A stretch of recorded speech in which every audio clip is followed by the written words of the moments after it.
All right, here we are for Chapter 7 of the Mixed Up Files of Mrs. Basley Frankweller.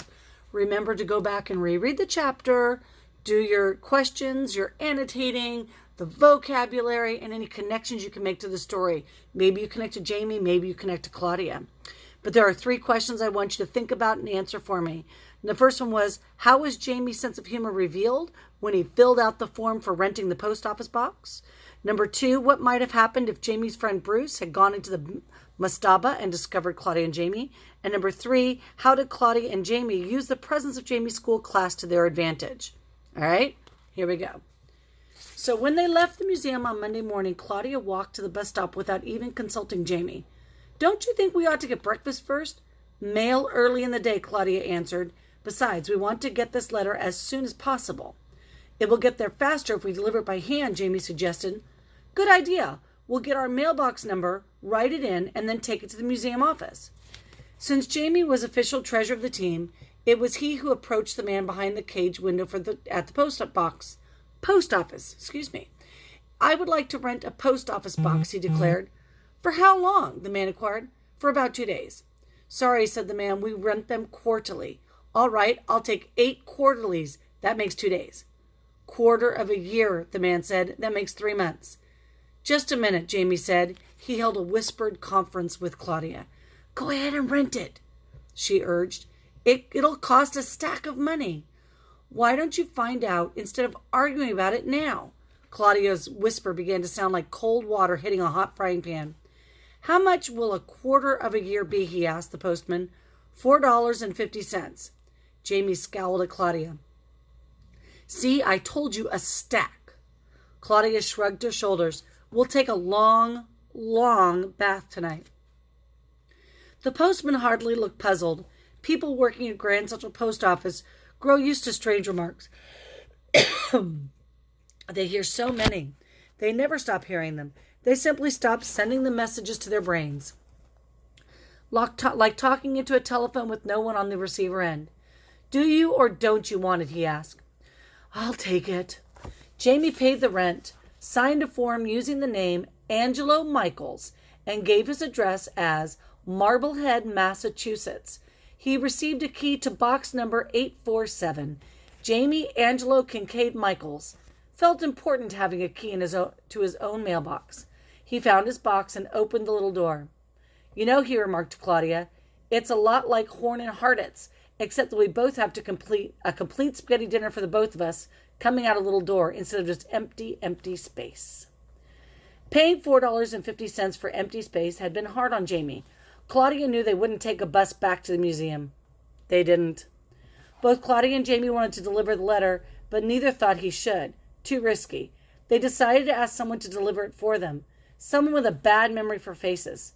Someone their own age would be best. Someone who might be nosy, but who really didn't care about them. It would be easiest to find a school group and select their messenger. They began their search for the group of the day by looking in the usual places. Arms and Arbor, the Costume Institute, and Egyptian Art. As they approached the Egyptian wing, they heard the shuffling of feet and a sound they recognized as the folding of chairs and the gathering up of rubber mats.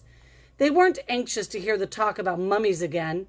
They never watched repeats on television either, but they decided to look the group over, so they waited inside the tomb.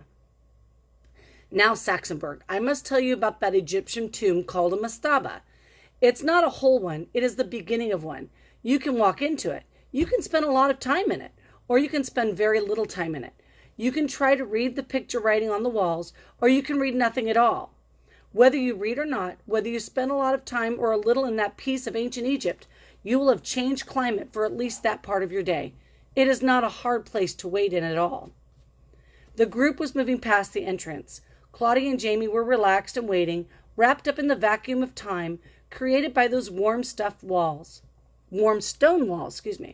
Puffs of conversation broke the silence of their tomb. Sarah looks like Pharaoh. Pass it on. When are we going to eat?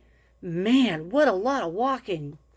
The conversation reined in softly and comfortably and told the 2 stowaways that they had the correct age group. That was the way kids in their classes always talked. Words continued to drizzle into their shelter. Hey, Rube, look at this. Come on, Bruce, let me borrow it. Something else now showered down upon them, something much less comfortable. Familiarity. The names Sarah, Bruce, Rube were familiar. Ages ago, in a time well outside the mastaba, they had heard these names.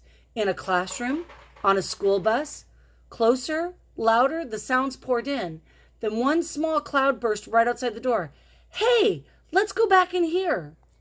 Jamie's eyes caught Claudia's. He opened his mouth. Claudia didn't wait to discover whether he had opened it in surprise or to say something. She clamped her hand over his mouth as fast as she could. An adult voice urged, "Come on, boys, we'll have to stay with the group." Claudia took her hand from Jamie's mouth. She looked at him solemnly and nodded yes. The "come on, boys" voice belonged to Miss Clenenden, Jamie's third-grade teacher. Rube was Reuben Hurst, Bruce was Bruce Lansing, and Sarah was Sarah Sawhill. And unfortunately, she did look a great deal like Pharaoh.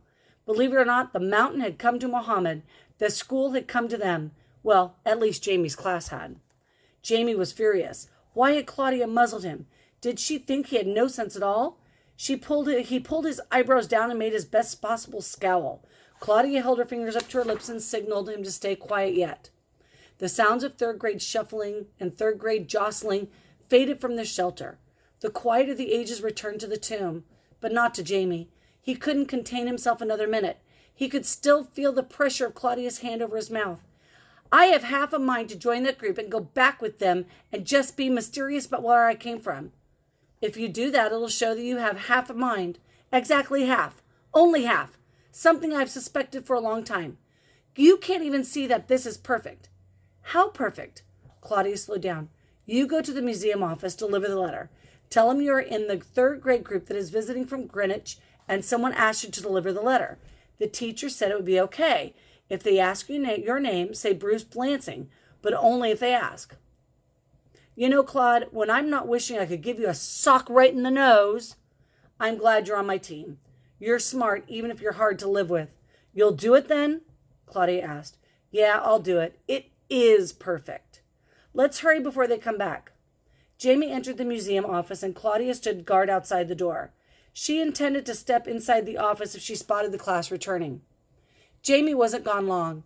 Everything had gone well, and they hadn't asked his name. Claudia grabbed his arm as he came out. All the energy of Jamie's wound-up nerves let loose. He collapsed as hard as if Claudia had suddenly jumped off the down end of a teeter-totter while he was still sitting on the top end. "Yikes!" he yelled. Claudia was tempted to muzzle him again, but didn't. Instead, she led him out the door into the Fifth Avenue crowd and began walking uptown with him as fast as she could. And here's the picture of the third-grade class getting ready to come into their hiding spot. Close call, close call. Well, that was chapter 7. There's only 8, 9, and 10 left. What's going to happen? We'll see. See you later for chapter 8. Bye.